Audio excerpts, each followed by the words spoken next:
ఏ శుభకార్యానికైనా శుభారంభం. మీ పరిచయం, మీ తొలి ప్రేమ, మీపై ప్రేమ బాబా వారికి ఎలా కలిగింది? అసలు వారి సాంగత్యంలోకి మీరు ఎలా ప్రవేశించగలిగారు? ఈ ప్రస్తావన నా ప్రవచనాల్లో, నా గ్రంథాల్లో తెలియజేయడం జరిగింది.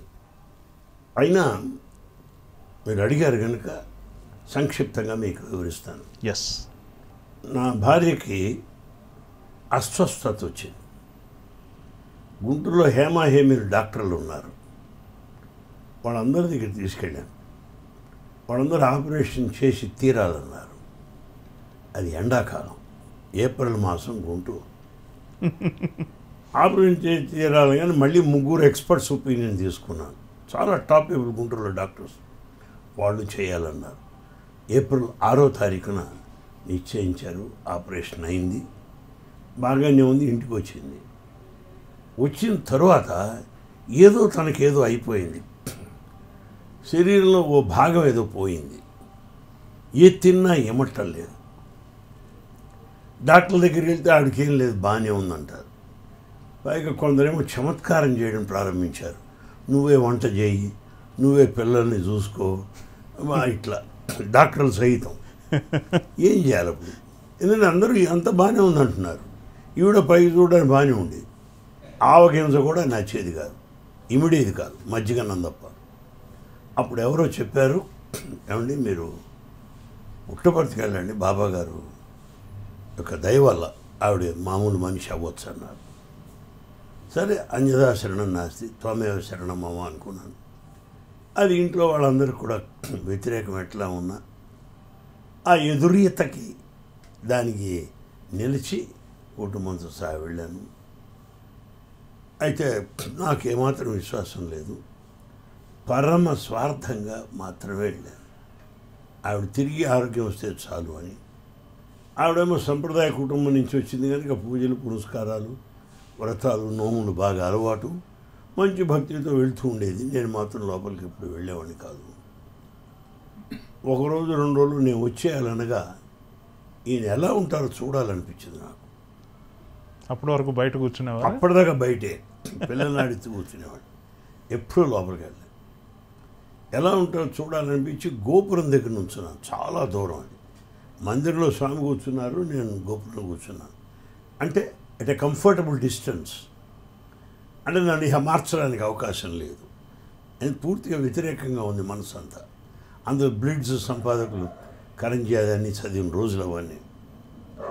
నమ్మండి, బాబాగారు భజన హాల్ నుంచి ఇంత దూరం నడుచుకుంటూ నా దగ్గరికి వచ్చారు. పైకి కిందకి చూశారు. నా కాళ్ళు వణికాయి. నా దగ్గర ఎందుకు రావాలి, ఈయన వెళ్ళిపోతే బాగుండు అనుకున్నాను. పిల్లలు నా పక్కనే ఉన్నారు. అట్లా వెళ్ళిపోయారు. వెళ్ళిపోయేప్పుడు పూర్ణచంద్ర ఆడిటోరియం కన్స్ట్రక్షన్లో ఉన్నది. అలా వెళ్తున్న స్వామి చేతిలో ఒక పళ్ళెం వచ్చింది. ఎక్కడి నుంచి వచ్చిందో నాకు తెలియదు. అందులో లడ్డూలు ఉన్నాయి. అరే, కరంజీ వాళ్ళంతా అన్నమాట నిజం అయి ఉండొచ్చు. ఈ పళ్ళెం ఎక్కడిది, ఈ లడ్డూలు ఎక్కడి నుంచి వచ్చాయి అనుకున్నాను. ఆయన పిల్లలకి తల లడ్డు ఇస్తే ఏం పోయింది అన్న లడ్డూ చింతనతో వెళ్ళి తీసుకొని అక్కడికి వెళ్ళాను. నేను ఆఖరి లడ్డు ఆఖరి వర్కర్కి ఇచ్చారు, వెళ్ళిపోయినారు. మాకు లడ్డూలు లేవు. వెళ్ళి కూర్చున్నారు. అప్పుడు మనసులో అనుకున్నాను, వీళ్ళ కోసం వచ్చి ఉంటారులే, మన కోసం కాదు, ఇదంతా భ్రమ అనుకున్నాను. మళ్ళీ గోపురం దగ్గర దూరంగానే నుంచున్నాను. మళ్ళీ ఇంత దూరం నడుచుకుంటూ వచ్చారు. ఒకసారి భజన హాల్లో కూర్చున్నాక ఆయన లేచి రావడం అనేది అసాధారణం. అందులో ఇంత దూరం నడిచి రావడం, నడిచేసి నా దగ్గర నుంచొని అలా చూస్తున్నారు. నేను దండం పెట్టేదాకా కదల్లా. క్రితంసారి నేను దండం పెట్టలేదు. ఇప్పుడు దండం పెట్టి 2 చేతులు ఇలా ఇలా ఇలా ఇలా చేర్చాను. పైకి కిందకి చూశారు, అనుకుంటూ వెళ్ళారు. సరే, మరునాడు ప్రయాణం వచ్చేయాలి. అప్పుడు ఆయన్ని పైనుంచి చూశాను. మీలో దివ్యత్వం ఏదైనా ఉంటే నేను వచ్చిన పని నెరవేరాలి. నేను కేవలం సొంత పని మీద వచ్చాను, మీ దయ అనుకున్నాను. అనుకొని ఇక్కడ ఏదో పుస్తకాలు ఉంటే బాబా పుస్తకం చదివాను.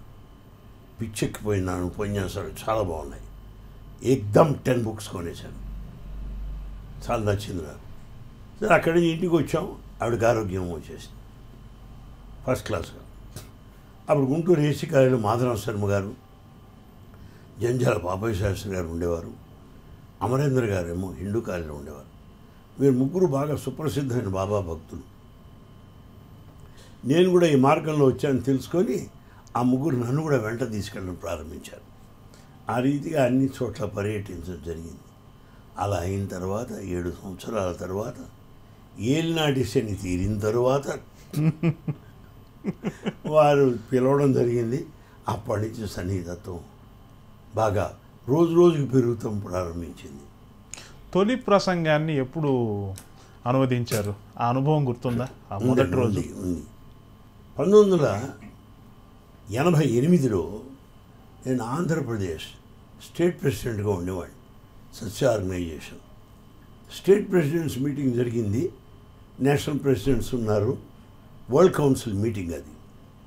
స్వామి మందిరంలో కూర్చున్నారు. అటు చూసి ఎవరు ట్రాన్స్లేట్ చేసేది ఎవరు అన్నారు. ఎవరు మాట్లాడతారు, ఎవరు మాట్లాడాలి, ఏమి నువ్వు చేస్తావా అన్నారు.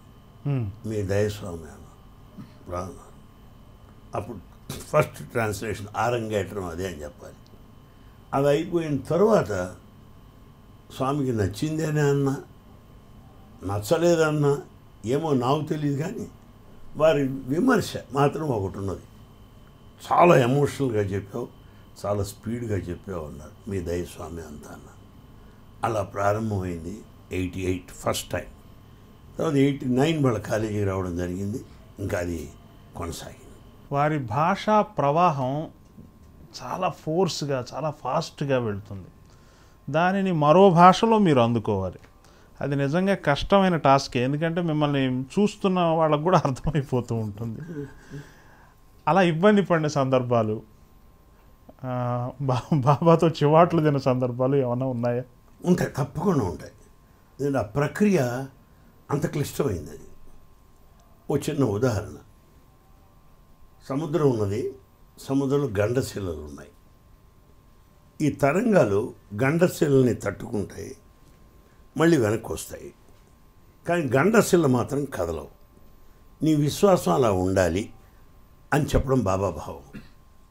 ఉత్తుంగ సముత్తుంగ తరంగములు సముద్రం ముందు ఉవ్వెత్తున లేచి గండశిలను స్పృశించినప్పటికీ గండశిలు కదలక చెదరక బెదరక నిర్మల నిర్భీతితో నిలిచేలాగున మీ యొక్క విశ్వాసం కూడా ఉండాలి అంటారు స్వామి.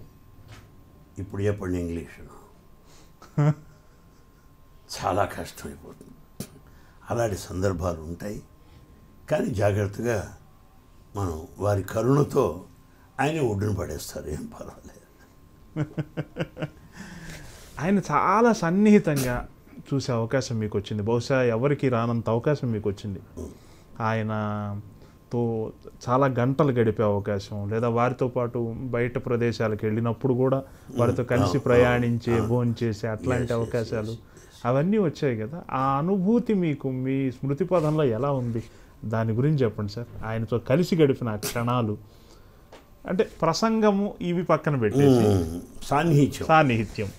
ఒక మాటలో చెప్పాలంటే చెప్పుకోవడానికి, తలుచుకోవడానికి అదే నిధి.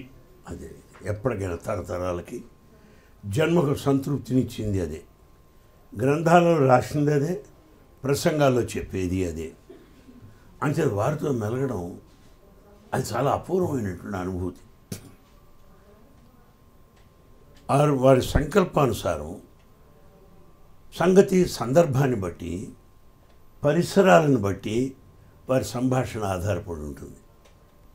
ఓ పెద్ద ఫంక్షన్ ఉన్నప్పుడు వేరుగా ఉంటుంది, పెద్ద పెద్ద అధికారులు ఉన్నప్పుడు వేరుగా ఉంటుంది, విద్యార్థులు ఉన్నప్పుడు వేరుగా ఉంటుంది, స్వామి నేను 1-to-1 ఉన్నప్పుడు అసలు నమ్మలేని రీతిలో ఉంటుంది.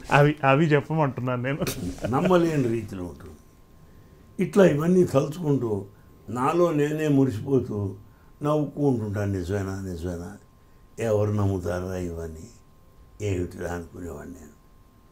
అలాంటి సంఘటన మీకు ఒకసారి చెప్తాను ప్లీజ్. మా ఇంటి పేరు కామరాజు. సరే, అందరూ వైట్ డ్రెస్ వేసుకుంటారు అక్కడ. ఈ వైట్ డ్రెస్లో బనీన్లు ఇవి కన్ఫ్యూజ్ కాకుండా ఉండటం కోసమని నా బనీన్ వెనకాల మార్కర్తో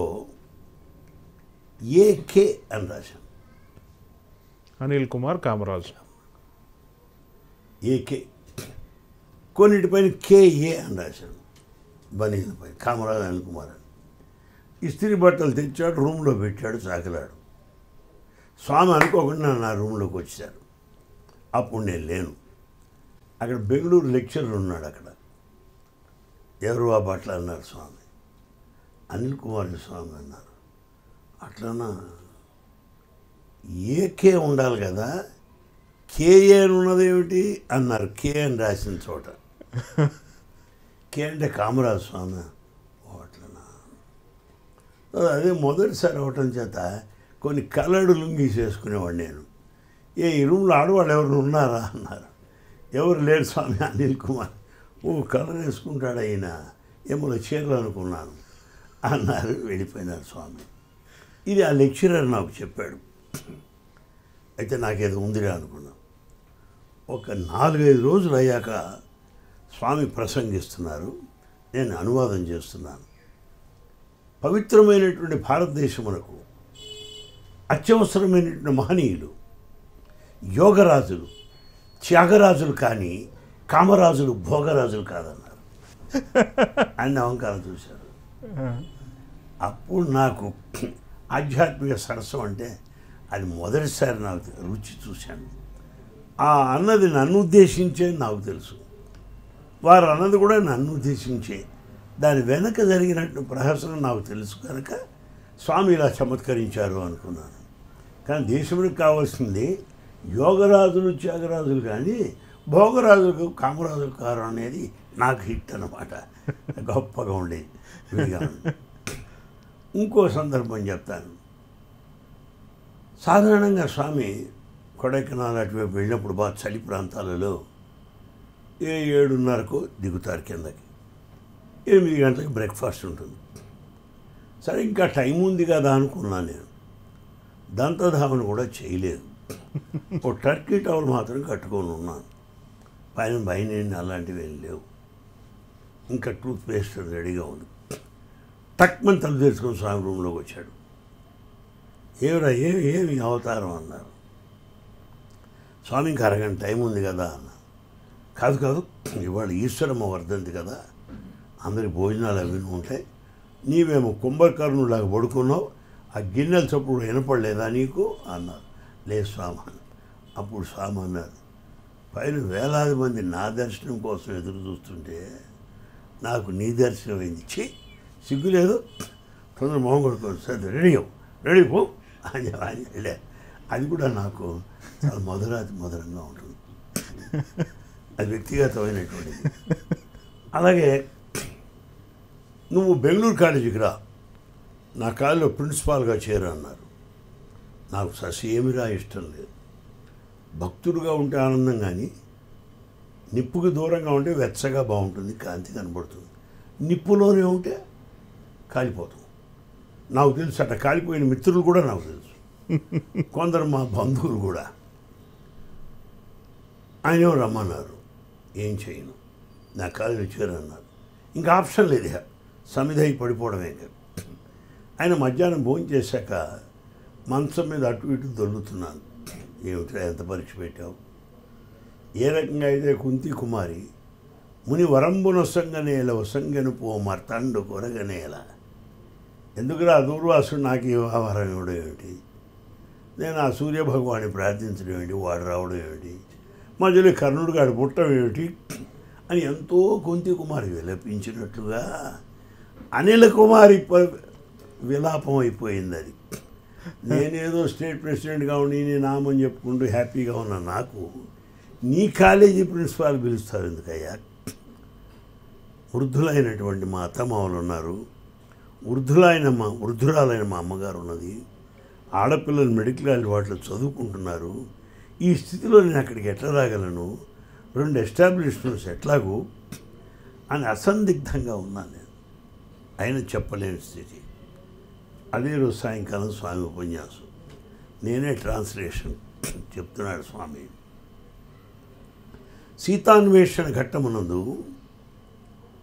శ్రీరామచంద్రమూర్తి ఒక్కొక్కరిని ప్రశ్నించినాడు. నాయన అంగద, నీవు సీతాన్వేషణ నిమిత్తమై వెళ్ళగలవా అన్నాడు. స్వామి, నేను కుర్రవాణ్ణి, అంత దూరం నేను ప్రయాణం చేయలేను అన్నాడు. బాగుంది. నాయన జాంబవాన్, నువ్వు వెళతావా? స్వామి, నేను ముసలివాణ్ణి అయిపోయాను, జవసత్వాలు ఉనిగిపోయినాయి, నేనే వెళ్ళగలను అన్నాడు. ఈ రకంగా నలుడు నీలుడు అందరినీ ప్రశ్నించాడు శ్రీరామచంద్రమూర్తి. చివరికి ఆంజనేయ స్వామి దగ్గరికి వచ్చాడు. నాయనా, నువ్వు వెళతావా? వెళ్తాను స్వామి అన్నాడు. ఎక్కడికి వెళ్తావు? సీతాన్వేషణ నిమిత్తమై.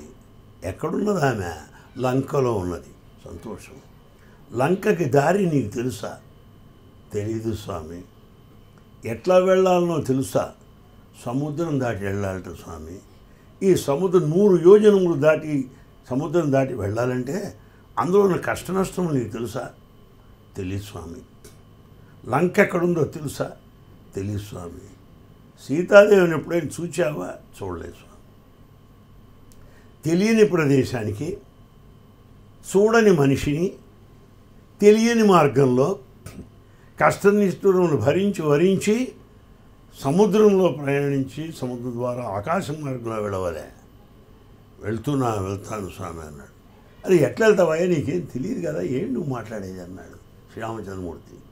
అప్పుడు ఆంజనేయ స్వామి అంటున్నాడు, స్వామి అప్పుడు అంటున్నట్టు, స్వామి నువ్వు వెళ్ళమన్నావు అంటే దానికి కావాల్సిన శక్తి నీవే ఇస్తావు, దానికి కావాల్సిన తెలివితేటలు నీవే ఇస్తావు, దానికి కావాల్సిన మార్గాన్ని నువ్వే చూపిస్తావు, అమ్మని గుర్తించేటువంటి సామర్థ్యాన్ని కూడా నువ్వే ఇస్తావు.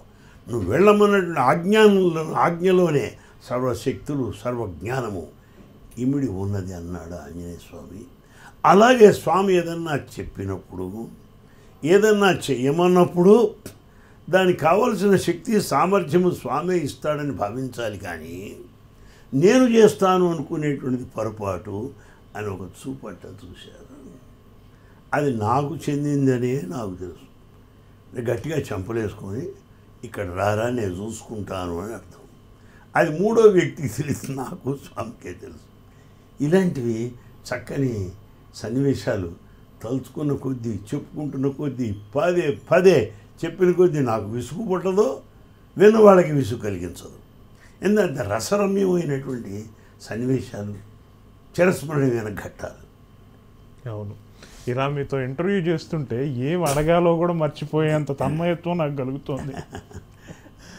ఒక సందర్భంలో మీరు చెప్పారు, బహుశా స్వామివారి చెన్నై పర్యటనలో అనుకుంటాను, మీరు ట్రాన్స్లేటర్గా ఉండగా మీ అమ్మగారికి ఏదో ఆరోగ్యం చెడిపోయిన సందర్భంలో అప్పుడు వారే మీకు విషయం చెప్పి, మీకు కూడా తెలియక ముందే వారే చెప్పి మిమ్మల్ని పంపించిన పద్ధతి గురించి చెప్తారు.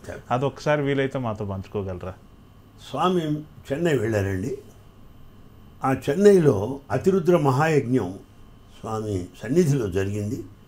తమిళనాడు రాష్ట్రంలో ఏర్పాటు చేశారు. స్వామి నన్ను రమ్మనమంటే వారితో పాటు వెళ్ళాను.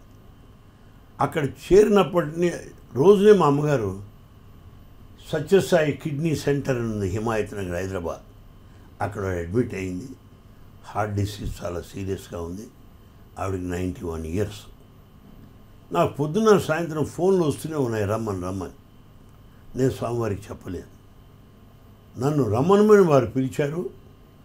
ఒక యజ్ఞం జరుగుతున్నది, వారి ప్రసంగాలు అనువదించవలసిన అవసరం ఉన్నది. దాని నిమిత్తమై నేను తీసుకెళ్ళినప్పుడు మా అమ్మకి బాగుండలేదు, బామ్మకి బాగుండలేదు, ఇలాంటివి చెప్పదలుచుకోలేదు. నేను నా మనసు ఒప్పుకోలేదు, చెప్పలేదు. అలా 4-5 రోజులు అలాగే రూమ్లో మా అక్కయ్య నుంచి మా తమ్ముడి నుంచి ఫోన్లు వస్తుండేవి. రూమ్లో ఏడ్చుకునేవాడిని, బయటికి బాగానే తిరుగుతూనే ఉండేవాడిని. ఒకరోజు సడన్గా ఆ బ్రేక్ఫాస్ట్ టేబుల్ దగ్గర అనిల్ కుమార్ ఇట్లా అన్నారు. ఏం స్వామి మీ అమ్మరా అని చెప్పి ఆయన కళ్ళనీళ్ళు పెట్టుకున్నాడు. కళ్ళనీళ్ళు ఆయన పెట్టుకుని చాలా సీరియస్గా ఉంది. వెళ్ళి అన్నాడు. సరే స్వామి. ప్రసాదం ఇచ్చారు. మరి నేను మెడ్రాస్ నుంచి హైదరాబాద్ వెళ్ళటం ఎలాగా? ట్రైన్ రిజర్వేషన్ ఉంటుందా? ఎయిర్పోర్ట్ నుంచి ఏ ఆసుపత్రిలో ఉందో ఎట్లాగా? ఏ స్థాయిలో ఉంది? మెడ్రాస్ నుంచి హైదరాబాద్ చేరేది ఏమిటి? ఇవి నా ప్రశ్నలు. వారి దగ్గర సెలవు తీసుకొని ప్రసాదం తీసుకొని మెట్లు దిగి వచ్చాను. కరెక్ట్గా తమిళనాడు ప్రెసిడెంట్ కారులో ఉన్నాడు అక్కడ. నేను ఎయిర్పోర్ట్లో చేరుస్తాను రా అన్నాడు. నేరుగా ఎయిర్పోర్ట్లో దింపాడు హైదరాబాద్ బేగంపేట్. అక్కడ దిగంగానే ఆంధ్రప్రదేశ్ స్టేట్ ప్రెసిడెంట్ వచ్చాడు. మీ అమ్మగారు హిమాయత్ హాస్పిటల్లో నేను తీసుకెళ్దాం రావా అన్నాడు. ఫ్లైట్ టికెట్స్ కంప్లీట్ స్వామి అరేంజ్ చేసేసాడు. ఆయన సంకల్పం అలా జరిగింది. నా ఎదురుగుండా ఎవరికి టికెట్లు తీయమని చెప్పినట్టు కానీ వాడిని రిసీవ్ చేసుకోమన్నట్టు కానీ ఏమి చెప్పలేదు. అన్ని పర్ఫెక్ట్. నేను I have not paid anything. అన్ని ఏర్పాటు జరిగిపోయినాయి. అక్కడ ఆసుపత్రి పరిస్థితి ఎలా ఉంది? డాక్టర్ సోలంకి అని ఉన్నారు, హార్ట్ స్పెషలిస్ట్. ఆయన మా అమ్మగారిని చూస్తూ, అమ్మ మీ వాళ్ళు ఎవరైనా ఉంటే పిలవండి, కాస్త మీకు సీరియస్గా ఉంది, మీరు చూడాలి. ఎవరు లేదా, ఏం పిలిచేది ఏంటి, మా వాళ్ళని పిలిచేది ఏంటి, డోంట్ వరీ. రెండో అబ్బాయి ఏడు కనపడలేదే అన్నాడు. వాడు బాబా గారి దగ్గర ఉన్నాడు, ఆయన పంపిస్తే వస్తాడు. డాక్టర్ చెప్తున్నా విను, వాడు రాందే నేను పోను, సరేనా? వాడు ఇచ్చాకే నేను పోతా, ఆ నమ్మకం నాకున్నది. తర్వాత నువ్వు ఇచ్చే మందులు వేసుకోను, ఆహారం తీసుకోను. ఆహారం తీసుకోకుండా మందులు తీసుకోకుండా అట్లా భీష్మాచార్యులుగా అంబస్ అయిపోయిన పడుకుంది వెళ్ళాడు. ఆ డాక్టర్ సోలంకి పిలిచి, అయ్యా ఈవిడ నీకేమవుతుంది అన్నాడు. మా అమ్మగారు అన్న, ఇట్లా అంటుందాయా? అందులో ఆవిడ old timer, English, MA English, Queen Mary's college gold medalist. ఆవిడ ఇంగ్లీష్ అర్థం కావట్లేదండో అన్నాడు. మరి ఏమిటనుకున్నారు? ఆవిడ ఆ స్టాండర్డ్ అండి అన్న. To treat me without my consent it's a crime, you know that? You will be a criminal if you treat me against my wish అన్నదండి మీ అమ్మగారు. అంటుందండి, సందేహం లేదు. చిన్నప్పటి నుంచి మాకు పడుతూనే ఉన్నాం కదా. తర్వాత నన్ను చూసింది, నాతో మాట్లాడింది. తర్వాత క్రమేణా ఆవిడ సెలవు తీసుకుంది. ఇది ఎందుకు చెప్తున్నా అంటే, హౌ స్వామి ప్లాన్స్. ఆయన ఎట్లా ఆయన వెళ్ళమన్నప్పుడు అన్ని ఏర్పాట్లు ఆయనే చూసేసుకున్నాడంతే. అది మీకు చెప్పదలుచుకున్నది. చాలా సంతోషం.